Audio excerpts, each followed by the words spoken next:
Assalamualaikum warahmatullahi wabarakatuh. Kami dari kelompok 10 akan mempresentasikan terkait materi algoritma pembagian, di mana kelompok 10 terdiri dari Muhammad Fikri Madia, NIM 095, kemudian Isni Kotrunada, NIM 089, dan Anasya Nurmala, NIM 031.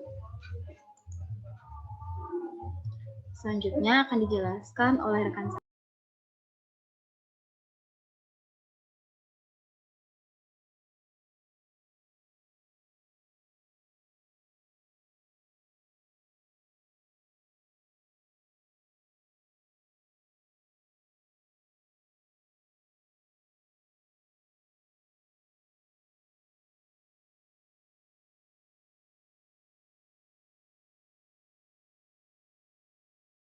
Oke, kalau tidak ada, dilanjutkan oleh rekan saya Isni, agar teman-teman juga lebih jelas dalam pengerjaannya. Untuk Isni, saya persilahkan. Terima kasih. Di sini kita akan mengerjakan contoh soal dari materi algoritma pembagian polinomial. Nah, di sini ada soal, tentukan hasil bagi dari polinomial berikut ini, di mana fx sama dengan 2x pangkat 2 ditambah 2, dan gx maksudnya sama dengan 2x ditambah 2. Kemudian fx di sini adalah polinomial yang dibagi dan gx adalah polinomial pembagi. Nah, langkah penyelesaiannya diketahui bahwasanya fx itu adalah polinomial yang dibagi. Kemudian gx adalah polinomial pembagi. Artinya, koefisien dari polinomial ini tuh adalah bilangan real, yaitu Rx. Selanjutnya, menggunakan metode Poirot-Graphit, kita bagi fungsi polinomial 2x kuadrat ditambah 2 dengan 2x ditambah 2. Di mana yang pertama kita kalikan dengan variabel x, yaitu menjadi 2x pangkat 2, kemudian ditambah 2x, selanjutnya kita operasikan dengan dikurangi, menjadi 2x dikurangi 2x kuadrat dikurangi 2x kuadrat, hasilnya 0, kemudian 0 dikurangi 2x, hasilnya negatif 2x, dan 2 dikurangi 0, hasilnya adalah 2, menjadi negatif 2x ditambah 2. Selanjutnya, kita kali dengan negatif 1, maka menjadi 2x dikali negatif 1 menjadi negatif 2x, kemudian 2 dikali negatif 1 menjadi negatif 2. Selanjutnya, kita operasikan kembali, kita kurangi menjadi negatif 2x dikurangi negatif 2x 0, kemudian 2 dikurangi negatif 2 menjadi 4. Nah, dari pembagian polinomial ini itu dapat kita buktikan hasilnya apakah memang benar bahwasannya hasil baginya itu adalah x negatif 1, yaitu Qx, kemudian sisanya adalah 4, yaitu Rx. Pembagiannya, cara untuk membuktikannya dengan cara menggunakan teorema tadi seperti yang dijelaskan oleh rekan saya sebelumnya, yaitu dengan cara fx sama dengan Qx dikali Gx ditambah Rx. Nah, fx ini kan nilainya 2x ditambah 2. Selanjutnya gx ini kita dapat hasilnya adalah x dikurangi 1. Kemudian ditambah dengan rx yaitu 4. Maka di sini kita substitusikan yang sudah kita dapatkan, yaitu x dikurangi 1 dikali 2x ditambah 2 ditambah 4. Selanjutnya kita kalikan secara distributif, maka mendapat hasil 2x pangkat 2 dikurangi 2x ditambah 2x dikurangi 2 ditambah 4.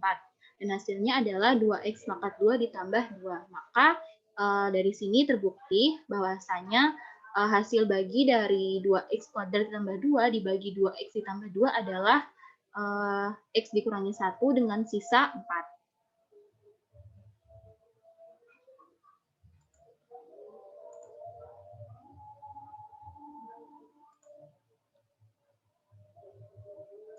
Soal yang kedua, tentukan hasil bagi dari polinomial berikut terhadap Z4X, di mana fx sama dengan 3x pangkat 3 ditambah 3x kuadrat ditambah 2x ditambah 1, dan gx sama dengan x kuadrat ditambah 2.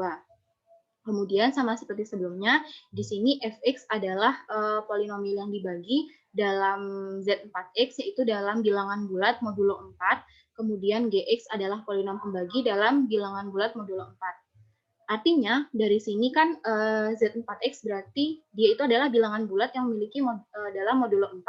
Berarti nilai koefisiennya itu hanya bernilai 0, 1, 2, dan 3 saja. Kemudian tidak ada nilai negatif. Nah, langkah selanjutnya sama seperti tadi, kita gunakan metode Voronoi, di mana 3X pangkat 3 ditambah 3X kuadrat ditambah 2X ditambah 1 itu dibagi dengan X kuadrat ditambah 2. Nah, langkah pertama di sini untuk menghilangkan 3X pangkat 3 itu kita kalikan dengan 3X. Maka kita dapat X kuadrat dikali 3X berarti 3X pangkat 3. Selanjutnya 2 dikali 3X itu hasilnya adalah 6X. Mohon maaf.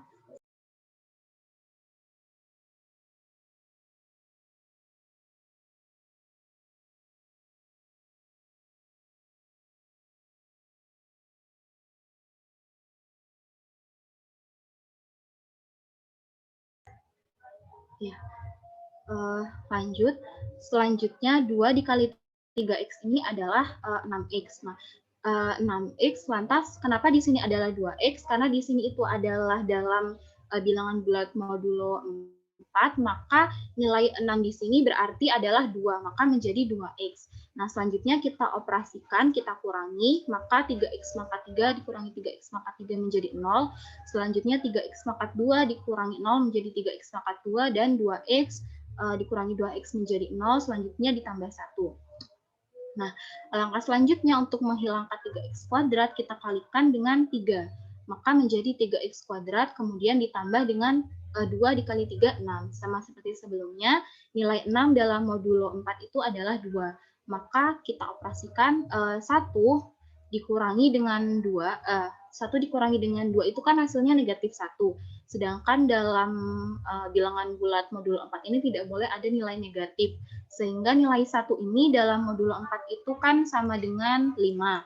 Maka 5 itu kita kurangi dengan 2, maka hasilnya adalah 3. Nah, dari pembagian ini kita dapat hasil baginya Qx itu adalah 3X tambah 3. Dengan sisa Rx adalah 3. Sehingga untuk membuktikannya apakah perhitungan kita itu benar atau tidak, maka kita gunakan rumus Fx sama dengan Qx dikali Gx ditambah Rx. Kita substitusikan nilai yang sudah kita dapatkan menjadi 3X ditambah 3 dikali X kuadrat ditambah 2, kemudian ditambah 3. Kemudian selanjutnya kita kalikan secara distributif. 3X dikali X kuadrat menjadi 3X pangkat 3, kemudian 3 dikali X kuadrat menjadi 3X kuadrat, 3X dikali 2 menjadi 6X, dan yang terakhir 3 dikali 2 menjadi 6. Selanjutnya ditambah dengan 3. Nah, di sini kan 6X itu dalam modulo 4, bilangan bulat modulo 4 itu adalah nilainya 2. Maka di sini 6X menjadi 2X. Sama seperti tadi, 3 dikali 2 juga menjadi 2.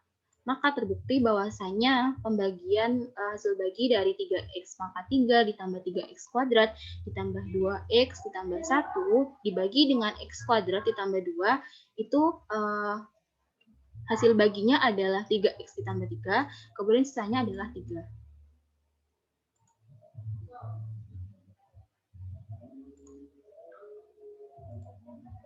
Seperti contoh yang sebelumnya, tentukan hasil bagi dari polinomial berikut, di mana Z5X terhadap Z5X, di mana Fx sama dengan 3X pangkat 4, ditambah X pangkat 3, ditambah 2X kuadrat, ditambah 1, kemudian nilai Gx-nya, fungsi Gx-nya adalah X kuadrat, ditambah 4X, tambah 2. Nah, di sini diketahui bahwasanya fungsi X adalah polinom yang dibagi dalam bilangan bulat modulo 5. Kalau sebelumnya kan modulo 4, selanjutnya Gx ini adalah polinom pembagi dalam bilangan bulat modulo 5. Nah, artinya koefisien-koefisien dari polinom tersebut ini hanya bernilai 0, 1, 2, 3, dan 4, yang mana bernilai positif. Selanjutnya, kita gunakan metode Voronoi, yaitu 3X pangkat 4 ditambah X pangkat 3 ditambah 2X kuadrat ditambah 1 dibagi dengan X kuadrat ditambah 4X ditambah 2. Nah, langkah pertama untuk menghilangkan 3X pangkat 4 ini kita kalikan dengan 3X kuadrat, maka menjadi X kuadrat dikali 3X kuadrat menjadi 3X pangkat 4. Selanjutnya 4X dikali 3X kuadrat menjadi 2X pangkat 3. Nah, 4 kali 3 kan 12. Sedangkan dalam modulo bilangan bulat modulo 5 itu bernilai 2X pangkat 3, yaitu 4 dikali dengan 3 itu 12, kemudian 12 dibagi 5 itu sisanya adalah 2, maka menjadi 2X pangkat 3. Selanjutnya 2 dikali 3X kuadrat menjadi 6X kuadrat. Maka nilainya dalam modulo 5 itu adalah 1, berarti menjadi X kuadrat. Selanjutnya dioperasikan, dikurangi, maka menjadi 4X pangkat 3 ditambah X kuadrat ditambah dengan 1. Nah, selanjutnya kita hilangkan 4X pangkat 3 ini dengan cara mengalihkan X kuadrat tambah 4X ditambah 2 dengan 4X. Maka menjadi 4X pangkat 3, kemudian ditambah dengan X kuadrat, yaitu 4X dikali 4X menjadi 16X kuadrat. 16 dibagi 5, sisanya adalah 1, maka menjadi X kuadrat. Kemudian ditambah dengan 2 kali 4 adalah 8, maka menjadi 3X. Karena dalam bilangan bulat modulo 5 adalah nilai 8, 3.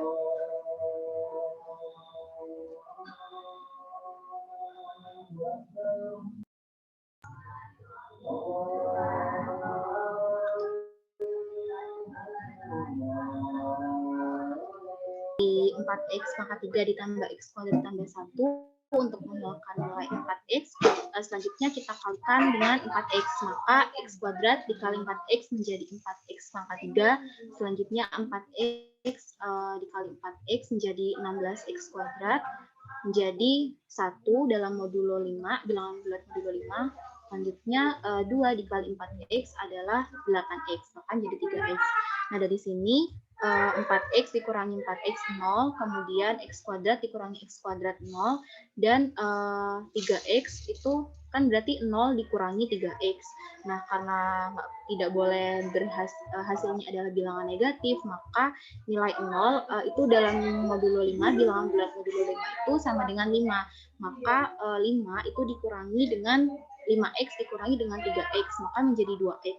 Kemudian 1 di sini turun menjadi 2X ditambah 1. Nah, kita buktikan lagi hasil yang sudah kita dapatkan, kita substitusikan. Qx yaitu 3X kuadrat ditambah 4X dikali dengan Dx adalah X kuadrat ditambah 4X ditambah 2, kemudian Rx atau sisanya adalah 2X ditambah 1. 3X kuadrat dikali X kuadrat adalah 3X pangkat 4, kemudian 4X dikali X itu adalah 4X pangkat 3. Selanjutnya 3X kuadrat dikali 4X adalah 12X pangkat 3. 12X pangkat 3 dalam bilangan bulat modulo 5 adalah 2, maka menjadi 2X pangkat 3. Selanjutnya 3X kuadrat dikali dengan 2 adalah 6X, maka menjadi 1, yaitu X kuadrat. Dan yang terakhir adalah 4X dikali dengan 2, yaitu 8X, maka menjadi 3X. Nah, di sini kita operasikan 3X pangkat 4, kemudian ditambah dengan 4X pangkat 3, ditambah dengan 2X pangkat 3, yaitu 6X pangkat 3, yang berarti nilainya 6. Sedangkan dalam bilangan bulat modulo 5, 6 itu berarti 0, maka menjadi 2X pangkat 3 ditambah 2X kuadrat ditambah dengan 1.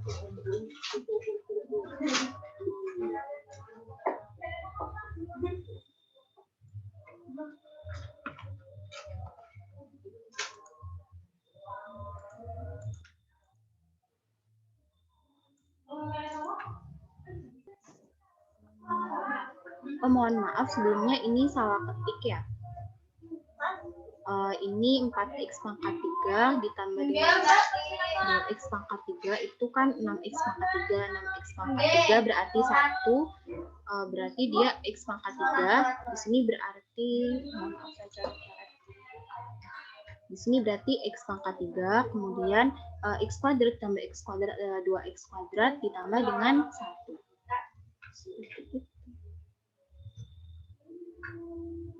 Apakah ada pertanyaan? Mohon maaf, boleh izin bertanya? Ya, silahkan.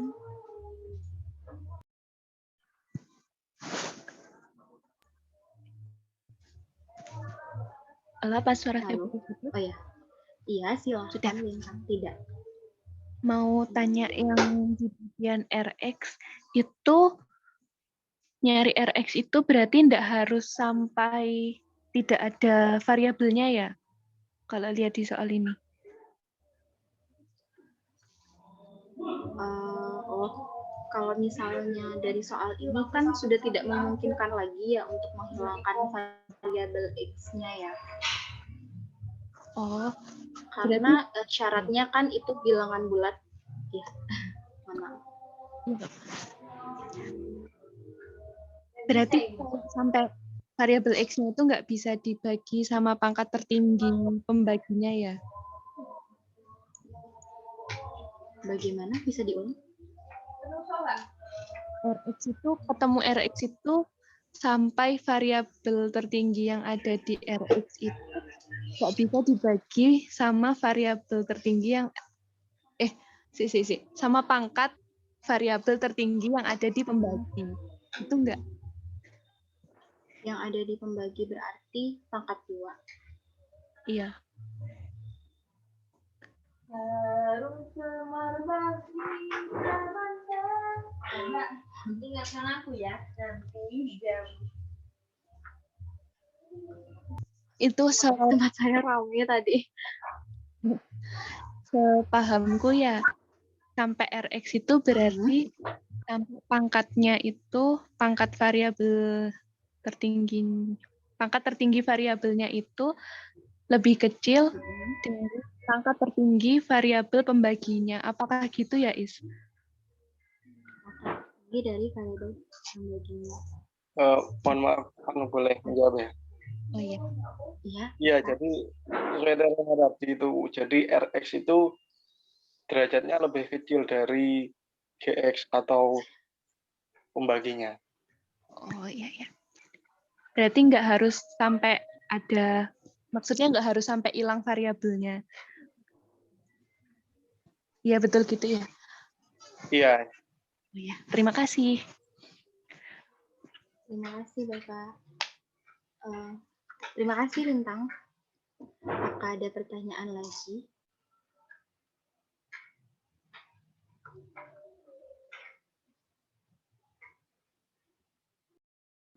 Baik, terima kasih. Kurang lebihnya mohon maaf. Assalamualaikum warahmatullahi wabarakatuh. Untuk selanjutnya saya kembalikan kepada Bapak Antonius. Baik, terima kasih. Oke, saya mau share screen ya.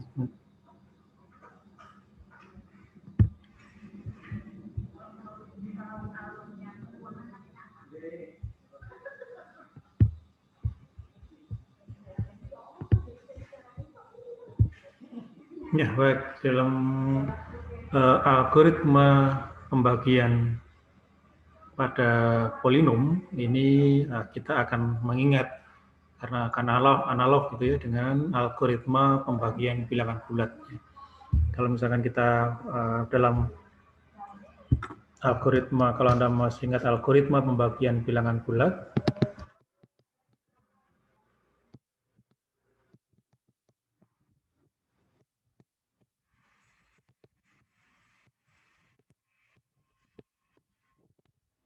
ya, pada pembagian bulat. Jadi kalau misalkan untuk setiap A, B elemen di dalam himpunan bilangan bulat, maka selalu akan ada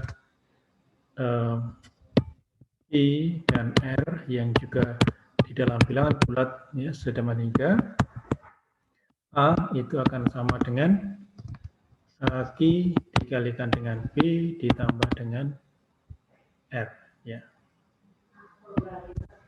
Ya, jadi dengan persyaratan bahwa R itu akan bergerak ya. Jadi di antara A, B ya. Jadi akan ada bergerak, misalkan bahwa R-nya itu harus berada di kurang dari mulai dari 0 sampai dengan kurang dari ini dari pembaginya gitu ya. Jadi pada quotient-nya sehingga 0 itu akan kurang dari sama dengan R dan kurang dari Q. Jadi dari pembaginya dalam hal ini. Nah, itu di dalam algoritma pembagian bilangan bulat. Nah, sementara kalau misalkan di dalam algoritma pembagian polinom, maka yang menjadi rentangan pada polinom tadi itu adalah bukan kuantitas dari polinomnya, tetapi derajat dari polinomnya. Ya, ini dari derajat polinomnya. Sehingga kita di dalam polinom, ya kalau misalkan di dalam polinom kita punya apa? Fx, ya, fx dan gx, ada dua polinom, ya, maka selalu akan ada polinom yang lain, yakni gx dan juga rx, gitu, yang masih dalam bentuk polinom juga. Dengan demikian, sedemikian kita akan punya bahwa fx itu akan bisa dinyatakan sebagai qx, ya, dikalikan dengan gx ditambah dengan rx. Nah, yang dalam hal ini yang dinyatakan kalau tadi di dalam himpunan bilangan bulat itu kalau kuantitas dari R-nya itu kurang dari pembagi dan lebih besar sama dengan 0, jadi mungkin juga bisa 0, maka yang kalau di dalam polinom, maka ketentuannya adalah bahwa derajat, ya, derajat dari Rx ini akan kurang dari derajat dari Qx. Nah, ini karena ya udah kalau misalkan derajatnya kurang dari Qx, maka dia tidak akan bisa dibagi lagi, gitu ya. Ini, ya, sehingga kalau misalkan pembaginya, ya, jadi pembaginya itu adalah berderajat 2, maka Rx-nya atau sisanya itu berderajat 1. Tuh, kalau misalkan derajat 3, maka pembaginya berderajat 2 dan seterusnya. Seperti itu. Itu yang menjadi analogi pada ini, ya. Jadi kalau kita di algoritma pembagian bilangan bulat kita punya seperti ini. Sementara untuk yang pembagian pada polinom itu lebih intens pada derajatnya. Nah, sementara tadi saya mendengar ada perbedaan penulisan, ya, saya kira tidak jadi masalah, ya. Jadi kalau tadi kan, ya, mungkin yang dimaksudkan adalah seperti ini, ya, tadi kalau fx itu sama dengan apa? A0 ditambah dengan atau A0 x pangkat 0, ya, biar sama semua. Ya, ini kan sigma dari I sama dengan 0 sampai dengan misalkan kalau pangkat n, ya n, maka I, ya, I x pangkat I, gitu, ya. Sehingga ini kalau dinyatakan bahwa ini adalah A0 x pangkat 0 ditambah dengan A1 x pangkat 1 ditambah dengan A2 x pangkat 2 ditambah dengan n x pangkat n, ya. Jadi saya sempat mendengar itu ada dimulai dari pangkat yang terkecil, ya, sampai pangkat yang terbesar ini. Tapi sebenarnya sama saja, ya, karena operasi penjumlahan itu operasi yang komutatif. Misalkan kalau ini kita tuliskan sebagai n x pangkat n juga tidak masalah, ya. Sama dengan misalkan A2 x pangkat 2. Nah, seperti ini juga nggak masalah. Hanya apa namanya, kalau misalkan ditulis yang dengan bentuk yang atas ini akan lebih mudah untuk diingat, begitu, ya. Jadi sehingga konstanta, di mana konstanta itu, ya, dari A0 karena x pangkat 0, sehingga ini sini 1, sehingga ini menjadi suatu konstanta. Di sini juga konstantanya di belakang. Oke, jadi saya kira nggak masalah, ya. Jadi nggak masalah karena polinom, ya, bisa kita tuliskan. Hanya kalau misalkan kita tuliskan dalam bentuk berurutan, ya, dari kecil ke besar atau besar ke kecil, ini akan lebih mudah untuk diidentifikasi mengenai koefisien untuk x pangkat I tertentu. Oke, nah, tadi sudah disajikan, ya, bagaimana caranya membagi, ya, kalau misalkan ada dua polinom, ya, bagaimana cara membaginya. Jadi sudah didemonstrasikan dengan baik oleh kelompok ini. Oke, sehingga nggak masalah ya. Jadi yang dikonsentrasikan tentang bagaimana mengeliminasi mulai dari koefisien dari pangkat X yang pangkat tertinggi.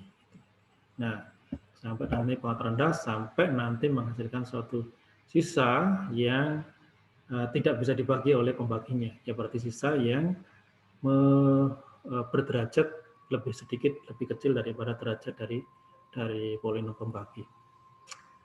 Baik, itu mengenai polinom. Untuk pertemuan selanjutnya kita sudah oke, tidak membahas mengenai polinom lagi ya. Jadi mengenai grup polinomial sudah selesai. Maka berikutnya kita akan membahas mengenai homomorfisme ya, dan juga ring faktor nantinya. Nah, mengenai homomorfisme maupun ring faktor ini nantinya akan analog ya. Di teori grup ini sudah ada homomorfisme juga, kemudian terkait dengan homomorfisme nanti juga akan ada di grup faktor ya pada teori grup. Maka nanti pada teori ring ini ada homomorfisme ring dan juga ada ring faktor yang ya konsepnya sebenarnya analog juga, hanya saja kalau misalkan kalau grup itu hanya melibatkan satu operasi biner, maka untuk ring ini melibatkan lebih dari melibatkan 2 operasi biner. Oke, nah berarti nanti kita tinggal pertemuan untuk hari Rabu ya, pertemuan hari Rabu. Ya selama tidak ada acara maka jadwal hari Rabu kita tetap ya 11:30. Tapi nanti kita dilihat saja, nanti saya juga akan mengkonsultasikan kalau misalkan ada perubahan di Rabu itu, saya juga akan konsultasi dengan Anda apakah bisa atau tidak dirubah. Ya, tapi sampai sekarang belum ada kegiatan di hari Rabu sehingga jadwal kita tetap 12:30 sementara ini. Kemudian pekan depan juga saya belum ada jadwal yang pertumbukan sehingga pekan depan juga harapan Senin itu masih 12:30 juga. Nah, kemudian pekan depan itu adalah pekan ke-16, Saudara. Jadi pekan 16 sehingga kita harus ada UAS di situ. Ya, sehingga Rabunya nanti mungkin kita bisa langsung UAS, adakan UAS gitu. Oke, jadi silakan nanti kalau misalkan ada usulan tentang ujian akhir kapan diselenggarakan itu bisa diusulkan melalui grup WA. Saya kira itu. Mungkin ada yang perlu didiskusikan lagi terkait dengan materi hari ini atau terkait dengan ya kira berarti kita tinggal 3 kali pertemuan termasuk UAS. Baik, kalau tidak ada yang perlu lagi dibicarakan, maka untuk sesi malam ini saya ucapkan sekian. Terima kasih atas perhatiannya dan selamat malam. Sama-sama Bapak. Selamat Selamat malam. Terima kasih ya, Pak. Terima kasih. Sama-sama.